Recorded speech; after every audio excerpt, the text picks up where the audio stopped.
walks are good, but I'm a fucking hitter, dude. Like, I want to hit, and like it's annoying when you are in the box and you know like your ability is hitting. Like, that's the thing I'm best at in this game. So you robbed your share of home runs. What did it feel to have someone go ahead and rob you of one?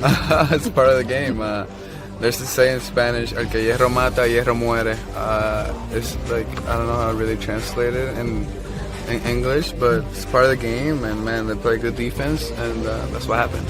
I know you made a case earlier for all four of your bullpen arms to be... Are you going to ask me about the four horsemen? I am. Okay. On display tonight. I still can't name them, but they're Estrada, Morihone, Adam, and Suarez. Oh boy. Hi everybody. Welcome to Marty Time TV. I am Marty Caswell. We are brought to you by the all-new Hamul Casino Resort, the Players Place. Everybody, we can go ahead and exhale or inhale or do what it is that you do. We've made it to the All-Star break. The Padres are 52-44. They're getting some resources back. There's a very interesting road trip ahead, starting with the Nationals, the Marlins, and one of their teams hot on their heels for the last wild card spot, and that would be Mike Schultz, former St. Louis Cardinals. We'll get there shortly, but I do want to mention that we are so grateful to be joined by our guy John Conniff of Mad Friars. I saw him on the Kruz Schoolcraft intro Zoom. I believe that was you, John, yesterday when the Padres introduced him. Did I not see you there? Am I wrong? Were you there? No, that was. I think I went on initially. Then David J took over. I had to do some other things. So David wrote the article on Mad Friars today about Kruz Schoolcraft. We'll see if we both do not mess that name up. I am okay. When I was telling you earlier that when number one, that's a great name, right? Kruz Schoolcraft. But the entire time that we were talking to him and I was writing down notes and I was doing a little write up, I would refer to him as school draft and just school bus. And so I'm going to butcher this. If I stick around this business long enough to go and cover him firsthand, I'm going to mess it up. But who knows? Maybe the Padres will bring him up this year. But I'm joking. But we'll see what's going to happen there because the draft is ongoing. We will get some of your thoughts on Kruz Schoolcraft. Write that down so I don't mess it up. A couple of things, though, I want to talk to you about, John Conniff, before I go ahead and get to the Padres season, what we think of their first half. I know people love report cards. I'm going to give you my grade as well. But I'm going to have questions about Cash Mayfield, Bateman, what the Padres have in their system, and also what's going on with Ethan Salas. You know, I know that it's so funny that when spring training started, we actually had that conversation, like who was more likely to be called up by the Padres this season, Leo DeVries or Ethan Salas. We know neither of them, and definitely not Salas. But let's start with him first. Where is he right now in his progress? From everything we have heard, and I'll be in San Antonio next week. Okay. He should be sometime around August. They're going very slow with his back. You know, they think that kind of screwed up his hitting. I'd even guess a slight bit of conspiracy theory. They're really working on his plate discipline and making sure he's in a good spot. Because I think, as we did talk about before the season, if he was under 200 by June 1st, there might be some problems. He's at about 188 when he went down. You know, he has a talent. I mean, you've been at enough times in spring training where you stand right behind the pitcher and you can see how well his hands move when he receives the ball. But, you know, I think it's just really tough after he didn't have a good season in high A to be promoted up to Double A. That's kind of one reason why all of us were kind of hoping they would have kept him there with Leo DeVries at the beginning to get a little more confidence. And I don't think that's hindsight. He's still a very good player. He's very young, but everyone who was penciling him in to be the starting catcher in 2026 should better wait a little bit. How highly regarded is he by scouts at this point? Well, it depends. I think we were joking about scouts who really enjoy gossiping a lot. You know, it just depends which guy you're talking to. Okay. You know, it depends which guy's there, which guy they think has a guy in their organization who can really work with it and help him. He has all the talent. The biggest thing about, you know, the difference between scouting and development is when someone like me can tell you, oh, this guy can do this, this, and this, the way you and every other Padre fan, I include myself in that category too, is how well can he stack quality performances? How well will we not just see one day compared to the other? Because, you know, baseball is 162 games. And I think that's why Manny Machado is my favorite Padre, is if you're a baseball guy, that's your guy. He comes to play every day. He posts. And at the end of the year, the numbers are the numbers. I was just thinking if I were thinking about 2 words to describe Manny Machado, 2 phrases, I would say he grinds and he posts. Like yes. it doesn't, you can have your up and downs. You never ever worry about that guy because no matter he is as solid and consistent as they come to the final outcome. Okay, you guys might think it's kind of strange. Why are they talking about Ethan Salas right now at the trade? We're 2 weeks away from the trade deadline. Padres 52-44, a half game behind. I'm sorry, 5.5 behind the Hot Dodgers, a half game ahead of the Giants for that final wild card spot. I think it's important because we're 2.5 weeks out from the deadline, and can the Padres trade? Last week, my conversation theme with Kyle Glazer and Jake Arriani was, should they trade? Padres finished. They had a very, very strong homestand, 6-4, beat some good team, took a series from a very good team in the Philadelphia Phillies. I would be shocked if they became sellers. They're gonna be buyers. The question is, what do they have in their system that's attractive? What kind of trade bait do the Padres have? The names we hear about, Duran, of course, from the Boston Red Sox. I think, didn't the Red Sox win like 7 in a row to go ahead?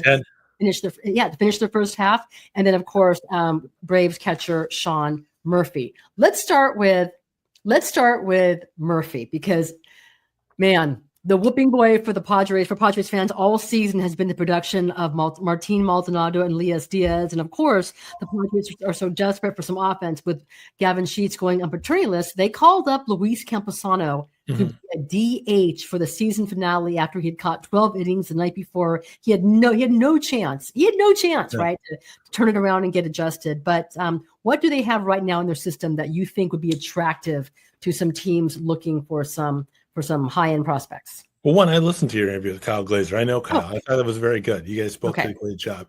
The most important thing I think Kyle said is the Padres do not want to go into the second tier of the CBT.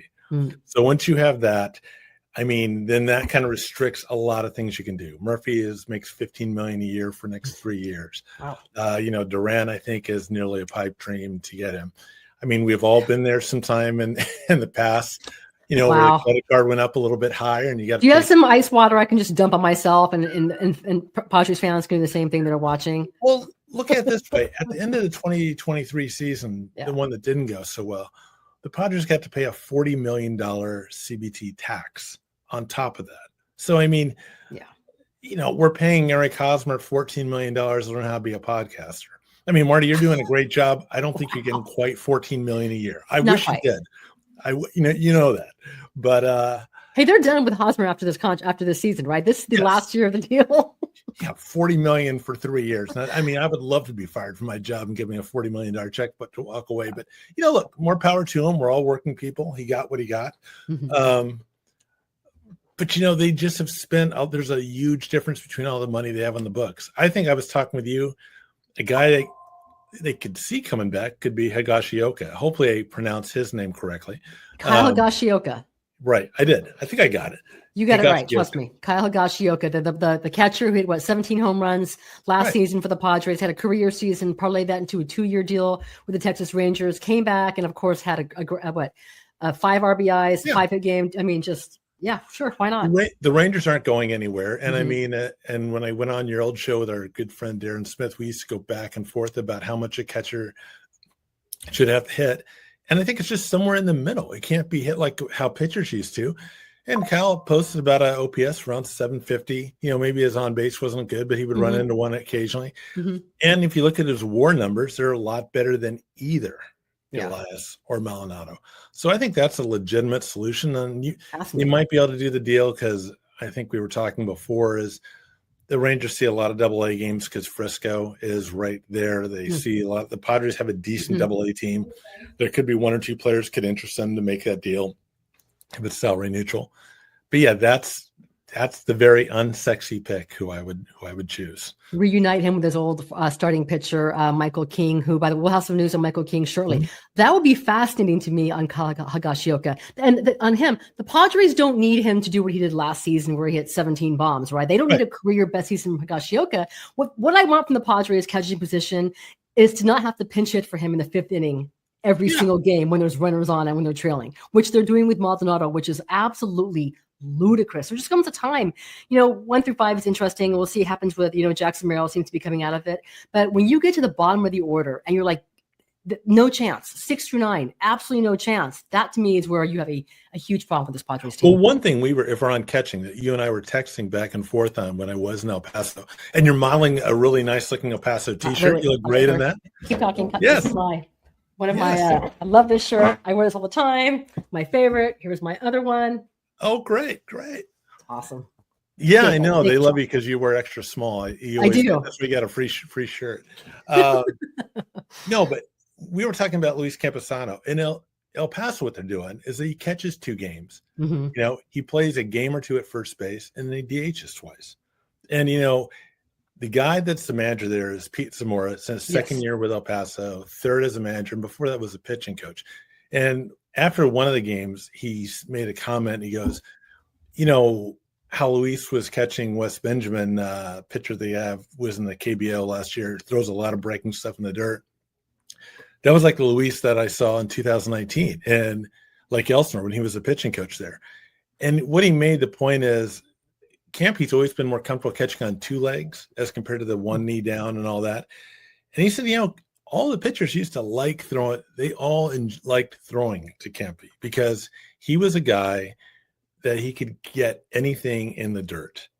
He goes Mackenzie Gore, Luis Patino. They could really throw a lot of electric stuff. And Luis would call it anytime. Runner at third base, didn't care.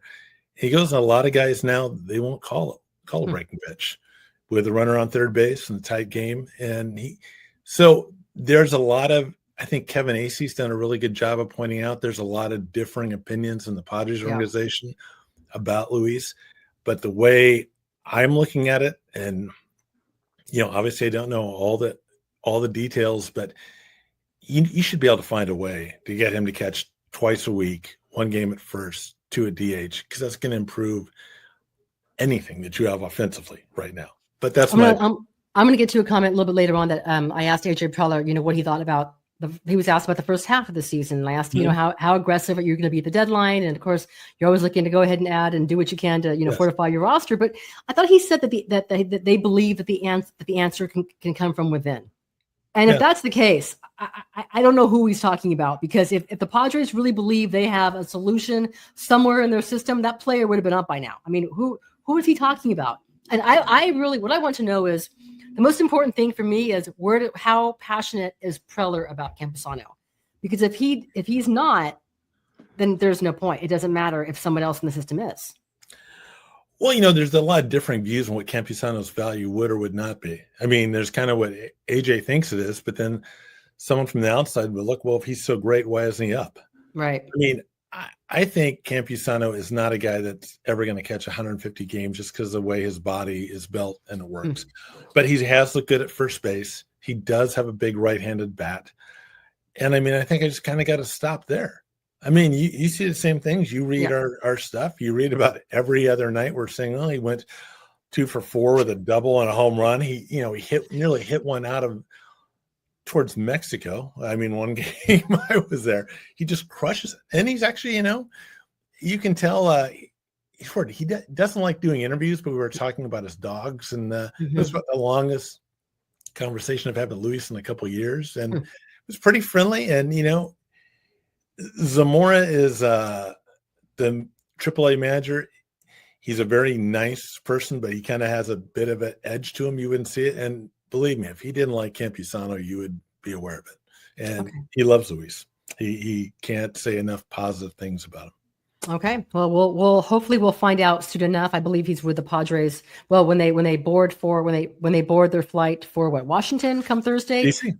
Then I would imagine Luis Camposano will be on that trip. So if you get a chance to go ahead and talk to him, start with the dogs and kind of go from there. We'll see what happens. Okay. I showed him pictures of Don Alfonso, my Chihuahua, and we had a big chat about that. So he was into it. we had a very thoughtful conversation the last time he was with the Padres, and he was like sent down like right immediately after that. And I just think that it's getting to him. Like, he wants to play every single day. The idea at that time when they first called him up that he came up and he just sat on the bench for like 10 days is pointless. I think he'd rather play every single day in El Paso. He wants playing time. We all feel for him, because what you see is he sits there and then like they kind of throw him in, and you see each at bat, he's putting too much pressure on himself. You know, if it were me, I would say at the end of the break, you're going to play 5 days a week, either at catcher, first base, or DH. You're our guy, and see what happens. Here's a plan. Okay. What can you tell us about Kruz Schoolcraft? I believe, did I get the name right? You put yesterday before the draft, you said that you believe if he's there, this is going to be the kid for the Padres, a two-way player out of Oregon State. Right. I was told that by Jim Callis, who's about as connected as anybody on the draft. Okay. Pretty much when you read these things, because one, we don't have the money to go out. None of us were out scouting Kruz Schoolcraft during the year. No. There's about pretty much Baseball America, who has one guy, Carlos Collazo, who's really good. That's all he does the whole year. MLB Pipeline is Jim Callis and Jonathan Mayo. That's all they do the whole year. Keith Law and Kylie McDaniel kind of can go up down to about the top 100 guys. When we interview Collazo and Callis at the end of the, after the draft, these guys are talking about who they would have looked at in the 17th round. I mean, that's way beyond us. Okay, but to answer your question, he's a 6'8" left-hander. He's has a really good feel for a changeup. They think he's just kind of growing into his body. He's throwing about 94, 95. I think when David talked to him, Chris Kemp thinks he'll be up higher. And, as a lesson to all these Padre fans, I mean, we have him. We have Boston Bateman, who's also 6'8", and like Elsinore. Wow. Cash, who's a 6'4" guy from Oklahoma. So maybe we can just hang on to these guys for a little bit so we don't sit there and look and go in DC going, oh my God, that'd be nice to have James Wood in left field right now. That'd be a nice bat for us to have, and CJ Abrams. And to be honest, I was for the trade. I want to put that out there. I was. I think as Jim Bowden said, I think I was on your show when the trade came down, is there can be two things that can be true at once. Is you can be for the trade and you can admit the Padres lost the trade. As Bowden said, if you don't win a World Series in 3 years, that's it. And you gotta watch James Wood be an all-star. So, I would have done it as a lifelong Padre fan who I can remember in 1985, I felt bad because I got beat by the Tigers in 5 games, and an older guy who was about my age said, hey, well, don't worry. They're not going to be like the teams that I grew up with. You guys have won a couple World Series by the time you're my age. And so it's been about 41 years ago. So I'm still waiting for the next victory. So yes, I was for the trade. I wanted to see a World Series win, and didn't work out. Sometimes you take your shot. It doesn't work. I'm not going to throw any stones at Preller for that. Oh boy, I was not planning to revisit the James Wood, Mackenzie Gore, Juan Soto trade, but here we are. But I'll just say this: James Wood's in the All-Star game, and Juan Soto is not. Although Juan Soto should have been there, he should have been there. The numbers were there, but we'll get there later on. But the thing about Padre fans on that trade is, I'm sorry, you can go 1 minute. I mean, I know that's the trade everybody knows. Yeah. Okay, but I can name about 5, and I'm a prospect guy. It's like the Luis Arias trade. No one is talking about how, God, we lost out on Jacob Marcy. I mean, if only we had him in El Paso, or that they got Luis Arias over here, but they got Miami to pay for his whole salary. Got rid of Wusako. You can go straight down with Darvish. Oh, good. That's a good one. Okay. And all those. I mean, the main guy in the Darvish trade is right now, and they're thinking about putting him up to the major leagues. How long has Darvish been here? I mean, the guy for Joe Musgrove was a guy called Hudson Head, who they gave $3 million to. He's hitting 115 in AA right now. So, I mean, I understand that was a big trade. Juan Soto is pretty much a generational player. That's why they did it. But most of the trades, one thing the Padres are really good at, and we don't like to bring this up too much because I think we're relatively nice people like you are, is they're pretty good at identifying when someone's not going to work out. And they're trading high. And so you have to look at these guys somewhat like a stock. Another good one is you got Jason Adam. The guy they traded him for was Dylan Lesko, was one of the top picks in the draft. A lot of people really got on that. Dylan Lesko is now in the Florida Complex League. He might retire right now. I mean, wow. He just cannot find the strikes. And we wrote about that for about the first 3 months, and his value was going down. As someone, I think as a bunch of people point out, at the beginning of the season last year, the Rays would have had to add a lot more than Jason Adam to get Lesko. And his stock just went down. Preller acted. They tried it for 3 months, was not working. and they got snubbed. I mean, Adams an all-star. Mm-hmm. The Rays might get something out of one of the three of those guys went over, but it's a long shot. How good is Preller, do you think, at quickly restocking his farm system? Because we heard about all the prospects that he's given up over the past couple of years to go ahead and build this team. How good is he at flipping it? I think they have more scouts than most people, and they listen to their scouts a little bit more, according to Collazo and Callis. They do a very good job of promoting who they have. I think he's pretty good, but I would say this: there's a lot of smart guys in baseball. I mean, you cannot just run around and think that you're going to outsmart everybody every time. But the thing that they've done pretty well is, for the most part, they haven't really missed at the top. But there's some exceptions, like Lesko. I mean, that looked like a brilliant move. I don't think anyone saw that coming. Dylan Head, who they moved on from in the Rise trade, has really been struggling in the Marlins system. But other guys have done pretty well. Like the 2021 draft, if they'd held on to, that's still probably one of the best drafts in recent history. I mean, they picked near the bottom, and they got Jackson Merrill, and they got James Wood, remember, in the second round. Wow. They got a couple guys they used in order to get Josh Hader over here. And that's the main thing, is most of these guys they're drafting today, you always pick the best player. You pick the best player because if you're stacked somewhere, you trade the person to get someone you need.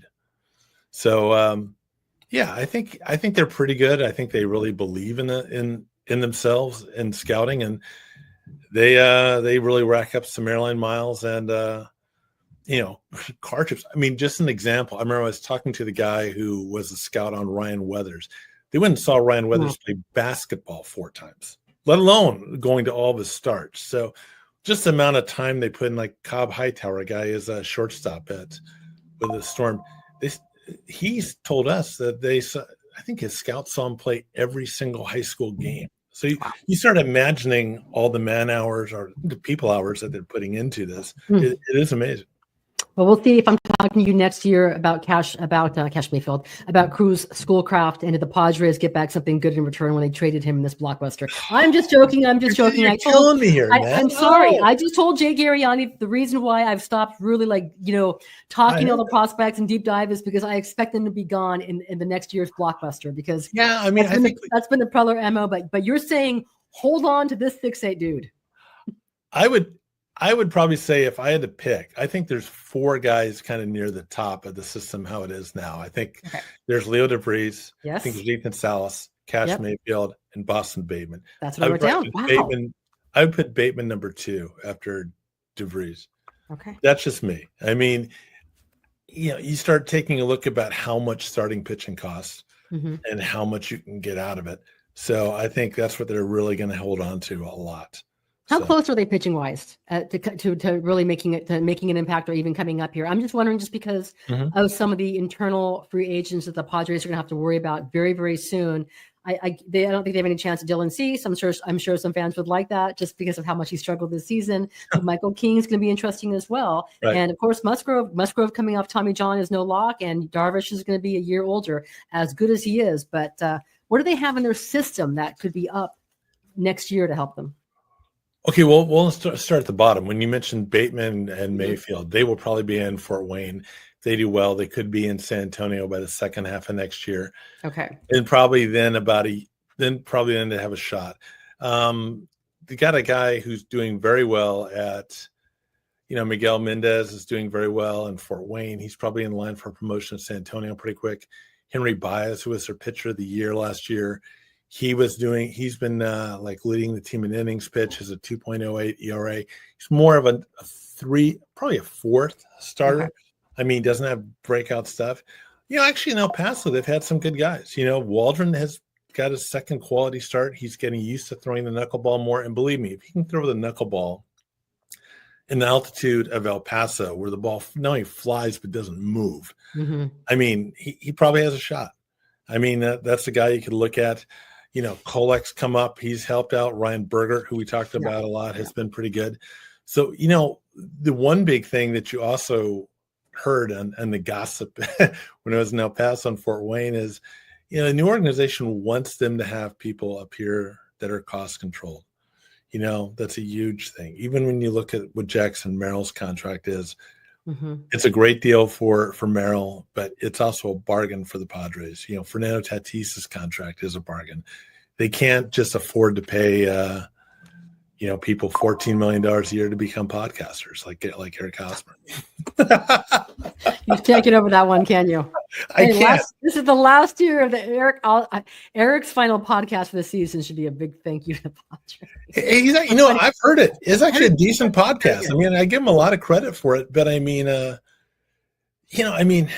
Eric Hosmer, can I just tell you, I wish he were like that. I wish he were more open and candid when he was with the Padres. Yeah. But I think that he felt the backlash, and he was like a big social media guy. And I just think that it got to him and it shut him down. I wish Eric Hosmer, when he was playing, showed that kind of personality and candor. Whatever. He has a podcast. Good for him.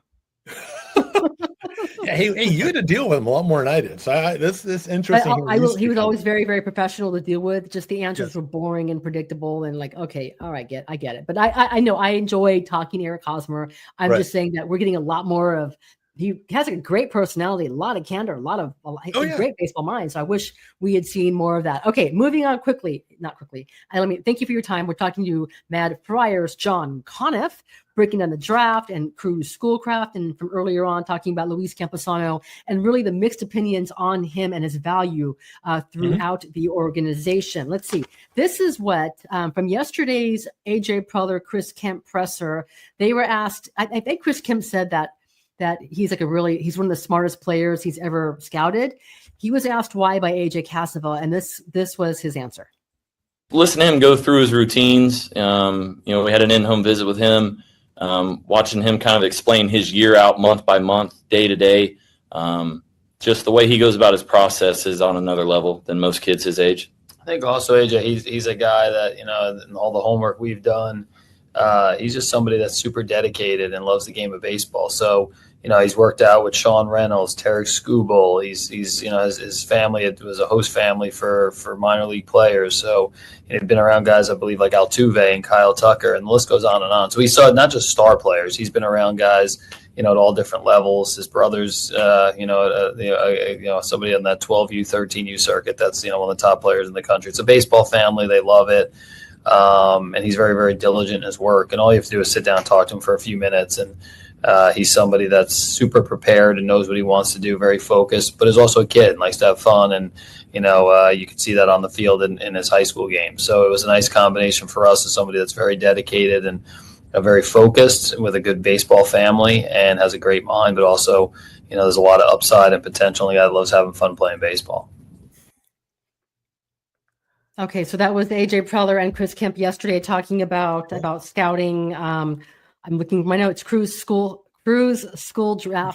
Schoolcraft, and what made him so unique in the interview process. Chris Kemp we've known forever, and Chris is a great guy. And for people who aren't that familiar with him, Chris is nuts. And I mean that in a nice way. Chris makes AJ look like someone who doesn't like baseball. Really? You get Chris Kemp on the phone. I did a first interview with him. He told me to call him at 6 a.m. in the morning. And this is when he was in the Dominican Republic. And I don't know how much coffee this guy had in his veins, but he's going, we get out there, we get all these players going, then we hit the gym, then we do this in the field. And my God, I'm going, dude, you got to relax a little bit. But yeah, he will. If Chris Kemp says he likes baseball a lot and he's real diligent in his work routine, I tend to believe that. Chris is a nice person, but he's very direct. You're saying he's crazy. You're saying now, you're saying John Conniff, he's a nut. He's nuts. Oh yeah, in a good way. He's the type of guy you want. He's the type of guy that'll get on.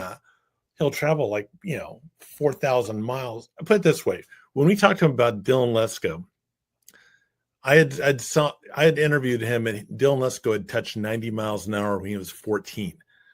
And Kemp was telling me, and he wasn't doing this like to brag. He goes, "Oh yeah, I'm familiar with that."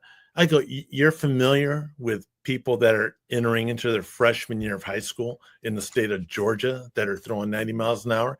And he wasn't one of the guys that was trying to brag or something. He just goes, "Oh yeah, a couple of my people told me about that." Yeah, you have to kind of be familiar with that at every level. And I'm going, I mean, put it this way: most of his scouts could probably not tell you who the current vice president of the United States is, or really even what they do, but they'll tell you what Walt Weiss hit in 1988 in high school or something like that. I mean, they're amazing how much these guys just really, really like. Kemp's talked about, getting on a plane and seeing 3 different guys in one day in like 3 different regions.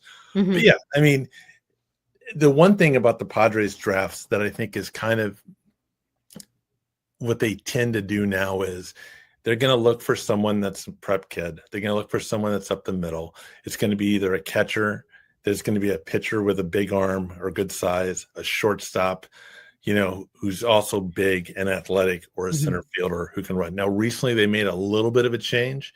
They've kind of incorporated in there the big corner guy who can play third and first, and guy Cale Fountain, who just came up to, like Elsner's about 6'5" or 6'6" at 18 years old, 230, just a huge person. So yeah, they generally have a type, and they really like upside quite a bit. That's why you haven't seen him take a college player since Cal Quantrill.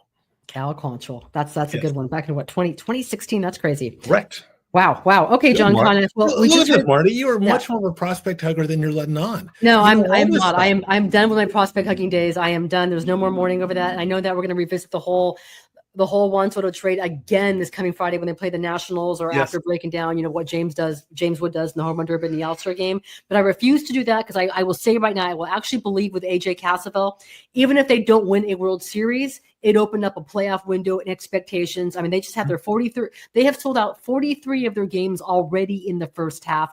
Petco Park it created that environment, man, and it also gave them Michael King and Dylan Cease, and all those trades opened up what they have right now. The fact that they are contending. I mean, they've had legitimate playoff windows ever since that time. So I think that to me is the bigger picture. If they had not made that trade, I don't know that James Wood had developed the way he did, or Mackenzie Gore. I don't know those players were not going to help the Padres in the playoffs 3 years ago.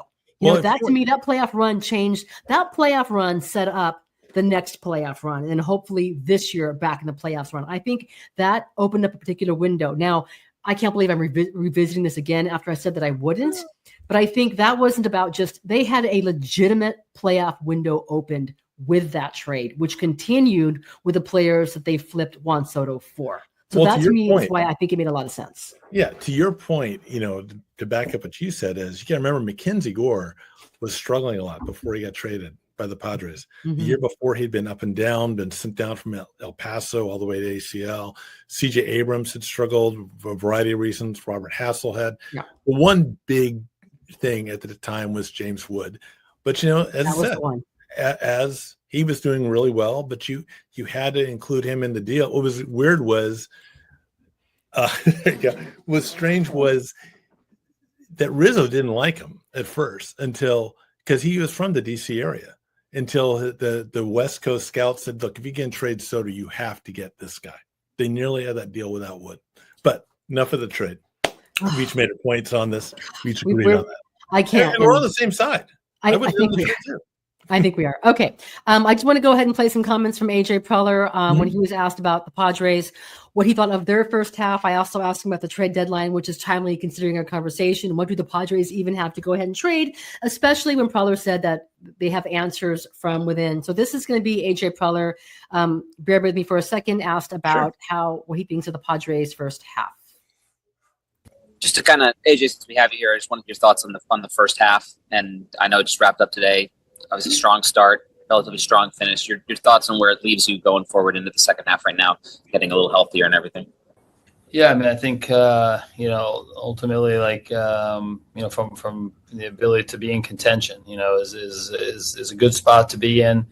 I think we've got obviously we're about 100 games in or so 60 games left, and I think we want to be in a spot where we're comfortably in a playoff position. I think you learn a lot about your team. We've obviously seen the bullpen do some really good things and have some dominant stretches. We've seen our position player crew, early in the season play really well as a group. And, it's been nice the last week on this homestand, some big games, some good teams that we've played against this weekend, you see a team that played in the style of baseball that we saw for the early part of the season. Getting some starting pitchers back healthy and seeing some of the younger guys come up and perform. I think those have been some of the highlights. We also understand that we've got some areas we've got to improve on, and I think we'll continue to look at that. We'll have the ability over the next couple of weeks to be involved in some trade discussions and conversations, but most of it's going to come from within. Most of it's going to come from our players that are here on the big league side, playing the way we've played at different points in the season, doing that consistently for the last couple of months. Stop, AJ. Okay. Who is he? So he's talking about he is expecting Jackson Merrill to be Jackson Merrill, Tatis to show the player that he was in April, be that MVP type of player. Because when you say from within, you cannot tell me you're not expecting more from Jose Iglesias. You're not expecting more from Martin Maldonado or Elias Diaz. I mean, they're playing a lot. They're playing an awful lot as it is. So who is he talking about? All right, sorry, let's go on. That's great coaching staff, and Schulte, his teams have a very good track record of playing their best baseball in the second half of the season. So we're looking forward to a good next couple of months of Petco. Hi, AJ and Chris. Just a couple of years ago, you guys were sitting here probably talking about Jackson Merrill. What have you thought of the first adversity of his young career and how he's handled Okay, I don't need that. I'm going to go back to hang on. He's going to do everything he can. You plan to be at this deadline. You mentioned that you think that the options are from within, but looking outside, how aggressive do you expect to be? Yeah, it's hard to tell every year. I think it's I think we have a good feel for our team and where some of the holes may be and some of the areas we can try to supplement. But it's hard to make moves. And at the end of the day, we'll weigh out what we have in the system. We'll weigh out the cost of making certain moves. And every deadline's been a little bit different, so it's kind of hard to predict that. There's a lot of teams in contention this year. There's a lot of teams that, even if they're below 500 or just a few games out of the wild card. So we'll see how the market shapes up. I think like with the draft where it is now, it's there's not a lot of activity. Last year we were able to make a move or a couple of moves before the All-Star break, but for the most part, it's kind of focused on the draft. We've got a long night tonight, getting ready for day 2 of the draft. And getting used to this new day 2 versus day 2 and 3 version. And then you immediately turn on to the trade deadline, literally starting on Wednesday. So we'll be prepared. Our group was, we'll be prepared with what's out there and what's available on the market. And, we'll see if we line up on some things that help our team. Okay, so what did AJ Preller just say right there? Well, I've interviewed AJ a few times. You've interviewed him much more than me, and he's brilliant at not saying not. Taking about 1,000 words for about 10 would do. They're not adding payroll. Period. That's the first thing you get out of it. Okay. And the second thing is, when you talk about a lot of it is just structural too, is that you got to remember there's 6 teams that are going to make it from each league. So if there's 15 teams in each division, means 9 teams won't make it. How many teams still think they got a chance to make it? And there's not a whole lot of people that are really sellers from to do it. And when you think of the Padres, what they need is they need a guy who can rotate in the outfield, play some DH, a right-handed bat, and kind of what we talked about before. I think the Rangers are a legitimate shot. That kind of fits in with what he's saying with Higashioka, I think would work. Because, they're not going to – I don't see the Red Sox trading Jared Duran for the Padres to gut their system. And even then, would they want to do it?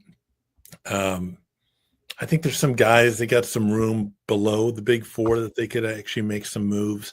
And you're saying that flat out Sean Murphy does not make any sense for the budget. I mean, number one, the Braves are going to eat any part of that contract. You're giving up everything. You're giving up a lot if you want them to go and eat that contract. The Braves don't really want to because they have a good left-handed hitting catcher, and most teams want 2 quality ones to begin with. So, yeah, and also to go back to what our old friend and your colleague Darren Smith said, and he's right on, even though I disagree with him a little bit on the catcher, if you're worried about the catcher hitting, there's some other problems with what's going on. And so what the Padres were doing really well was Jackson Merrill and Fernando Tatis were doing well. They were fine.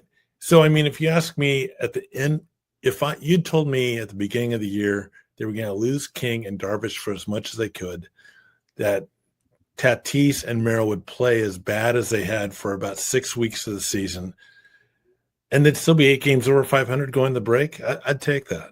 Yeah, I'd be okay. When you look at that bigger picture, if you're looking at like how they played in June, and I know Kyle pointed this out as well, that they were bottom 5 in Major League Baseball in almost every single offensive category over the past 2 months.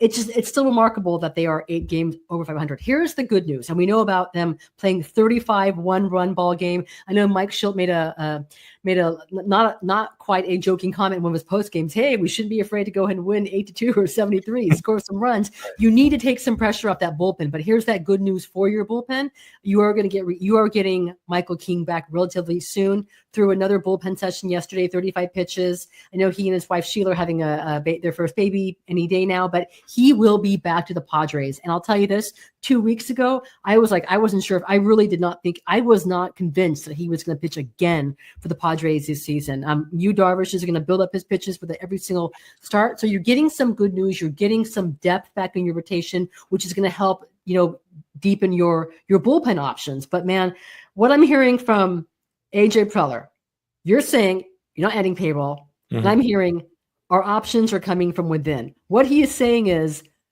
the best bat we're going to add to this team is Fernando Tatis playing like Fernando Tatis in April, and Jackson Merrill getting out of his sophomore slump. Well, you should ask people. People play a lot of generalities about trades and adding this and that. I think they're fine with Kevin Sheets in left field. I think they're okay with that. And also, if for good news too, not only is the bullpen really good, but that's probably the strongest part of the Padres organization right now. Oh, easily. Got Eduardiel Nunez. I saw him in El Paso, and he was amazing. What he can do. They got another kid he got in the draft last year, Tyson Neighbors, who looks really good in San Antonio. He just got promoted from Fort Wayne. They got just so many guys in the bullpen. And when you start looking what the playoffs are going to be, if the Padres can get in, and and they got, you look at about 4 of their starters and how the games are played with the bullpen, they got a chance. This is not 1984 or 1998 when it was very difficult to make it up there. It's get your starter to go 4 innings. Get your starter to go 4 or 5 innings. Turn it over to your bullpen. You get a chance. And I'll tell you this, right? And I know the Dodgers had their own struggles. This is where the Padres are better than the Dodgers. And to me, it's a slam dunk. It is their bullpen. There was so much talk going into this season, especially with the addition of Tanner Scott to the Dodgers, that this was going to be the best bullpen Dave Roberts has ever had as Dodgers manager. And you know what? It may be, but the Padres bullpen is actually better. It is the strength of this team. So hopefully they can figure out offensively. Kyle Higashioka, you can't go home again. Let's see what happens. Yes, I think that could happen. I don't think that would cost, the guy I just mentioned, Henry Baez. If you put him or one of the guys from San Antonio in a trade and it's equal money, I don't see the Rangers thinking they got to hold on to Kyle or demand a whole lot for him. They'd probably do it. But that's a guess. I don't know that. Yeah. John Conniff, you're awesome. Thank you so much for doing this. Thank you so much. I was almost going to go ahead and take a halftime break and change shirts, but here is my other cool. El Paso all really good merchandise. I love this shirt. So thank you so much for your time. Well, you also got to do this. All the affiliates advertise on our site. So as long as we make sure local San Diego celebrities wear their merchandise, which we do, they're very happy with that. And awesome. The people at El Paso always like the story where the person at Fort Wayne yells at me about not having extra small or you not knowing what size you are. She likes that a lot. Okay, I know Darren doesn't believe me, but I wear an extra small. See this, John Conniff. Wait. Sorry. This is an extra small T-shirt. Yes. This is my other extra small, and it fits me. There you go. So there you go. Thanks, John. You're the absolute best. Thanks so much for doing this. Let's talk soon. Hey, thank you, Marty. Bye-bye. Bye-bye. Okay, so that was thanks so much. That was John Conniff of Mad Friars talking about the Padres draft, their first overall pick, Kruz Schoolcraft, who, by the way, is moving forward as a pitcher only, even though he was a two-way player at Oregon State. I'm sorry, this is my nephew, August. You got to stop this. School is out, and there's no summer camp this week, so an extra company on today's show. All right, guys, to go ahead and finish today's show, I know it's the first half of the Padres season. They are 52-44. Here you go. People love report cards. Here's a report card. Incomplete. I give them an incomplete because they've been without. Would you stop it? They've been without. Okay. Sorry about that. No camp this week. They've been without Darvish and King, who they're getting back, and they had a different. Okay, this is take 3. I give the Padres an incomplete grade because they're not a complete team, but they will be once they get you, Darvish, and Michael King. I'm sorry, Darvish is back. Michael King could be back in a couple of weeks. When we spoke after his very first bullpen session, he said he'd be back well before his scheduled bobblehead on August 20th. We shall see what happens. Again, a very important road trip coming up, starting with Washington. Let's see. Then they have the Miami Marlins, and then the team they are chasing, who's chasing them in the wild card standings, Mike Schilt's former team, the St. Louis Cardinals. To go ahead and close today's show, my goodness, people. So I'll just stop. To close today's show, I'm going to go ahead and bring Manny Machado from yesterday's postgame talking about, to me, the MVP, the pitcher MVP of this team, that is Nick Pivetta. And also, I thought Manny was very, very candid when asked about how the Padres have played. Here's Manny Machado from yesterday's game. Man, he's awesome, bro. He's freaking awesome, man. He's different, but he's fun to play behind. He's a guy that you want to go out there and compete every single day. He brings the energy, especially on these day games where you're kind of just going through the mood, and he gets you going real quick. So it's awesome, man. The pace how he plays, amazing teammate. I mean, it's just he's brought a lot to his ball club, and obviously how he's been pitching, he's been all right so far. How is he different? He's just a different guy, He doesn't talk much when he's not pitching, but he brings a lot of noise. You kind of see him from the opposite side, and you see all those emotions, and I love that, man. He plays with his motion on the sleeves, and you kind of don't want to face him on the opposite side. I faced him for a few years, and you kind of don't want to be on the opposite side of the batter's box, and then when you're playing behind him, it's totally different, and you kind of want him on that mound every single night. So it's I'm glad he's on our team. Manny, why is this pretty confident that your best baseball is still ahead of you? We know what we have, I think, we've shown glimpses of it. We showed what we can do. We played our worst baseball, and, we survived, right? And we're still above, and we're still in, second, third place. We're in a walk-off spot. And we didn't play great baseball, so we know what we're capable of doing, and, we know what we're gonna do in the second half. You guys have enough talent here to do what you want to do? Oh, by far, absolutely. Can we reinforce the team? Yeah, everyone can. I think all 30 ball clubs want to reinforce, but we're confident in this group that we have here. We got pitchers coming back healthy, which is a big plus. We got guys starting to swing the bat. Yeah, man, we got the team that we had last year, and we're ready for that second half push. Ready for that second half push. All right, guys. Thank you so much for your time today. I really appreciate you. I appreciate you, John Conniff of Mad Friars. You guys check out their content at madfriars.com and subscribe. Only $5 a month and a ton of fantastic information, including the latest on their farm system. Now, he ranked again their best prospects. He has it as Leo DeVries, and then Bateman number 2, Mayfield Salas right there in the mix. So you can read the latest from John Conniff at madfriars.com. We are brought to you by the all-new Hamul Casino Resort, the Players Place. No AJ Cassavell tomorrow. I'm going to catch up with him on Wednesday. So if you have any questions related to the Padres or some of their draft picks, including Kruz Schoolcraft, send them my way at Marty Caswell on the Twitter, or at Marty Caswell 619 on Instagram. Thank you guys so much for your time. Enjoy the All-Star game. Enjoy this weather. We will talk to you on Wednesday. Have a wonderful day. If you missed any of the outstanding, really some great interviews with Nick Pivetta, some thoughts from AJ Preller and Chris Kemp on the draft. I thought Manny was very, very good on the Padres first half. You can find all of that at Marty Time TV. Have a wonderful day. We will talk to you on Wednesday.